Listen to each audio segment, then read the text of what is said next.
Dünən axşamdan başlayan yağış kiməsə romantik hisslər yaşatdısa, digər birisinin heç də ürəyindən olmadı. Məsələn, elə Ramana sakinlərdən əməkdaşımız Vüsalə onların yağışdan sonra yaranan problemləri ilə tanış olub. Sabah mən tükələ gəlmişəm, getdim qalırkaydım ayağıma. Allah'ın olsun, oradan keçəndə yıxıldım suya. Manaf dayı Sabunçu rayonu Ramana qəsəbəsi Bünyadzadə küçəsinin yüzlərlə sakinindən biridir. Onları bir araya toplayan isə yağan yağışın ortaya çıxardığı fəsadlardır.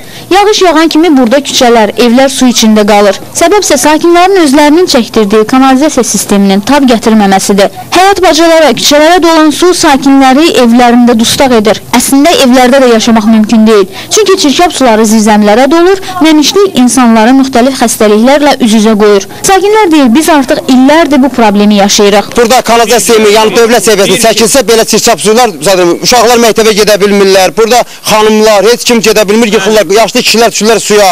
Evdə bizdə də bu dəqiqə mən demişəm, polda çürüyübdür, həyat suyun içindədir. Ruslan Osmanovun evinə də baş çəkdik. Doğrudan da vəziyyət ürək ağrıdıcı idi. 3 otaqlı mənzilin zirzəmisinə dolan su döşəməni bərbad vəziyyətə salıb. Nəmişlik divarların da qopub tökülməsinə səbəb olub. Sakinləri daha çox əsəbləşdirən isə aidiyyatı qurumların laqeyd münasibətidir.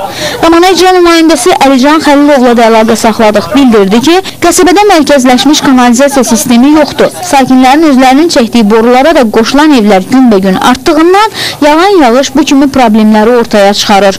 Kanalizasiya sisteminin çəkilməsi üçün layihə hazırlanıb. Maliyyə vəsaiti ayrılan kimi qəsəbənin kanalizasiya sistemi yenidən qurulacaq. Əlican Xəlilov belə deyir. Görünən odur ki, o vaxta qədər sakinlər hələ çox su altında qalacaq. Çünki hidrometeoroloqlar qarşıdakı günlərdə də yağış olacağından xəbər verir.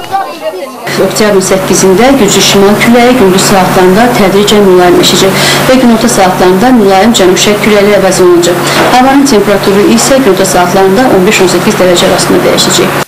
Bu isə o deməkdir ki, Ramana qəsəbəsinin Bünyadzadə küçəsinin sakinləri ya qəsəbədən köçməli, ya da özləri dedikləri kimi qış üçün bir neçə uzunboğaz çəkmə tədarük etməlidirlər.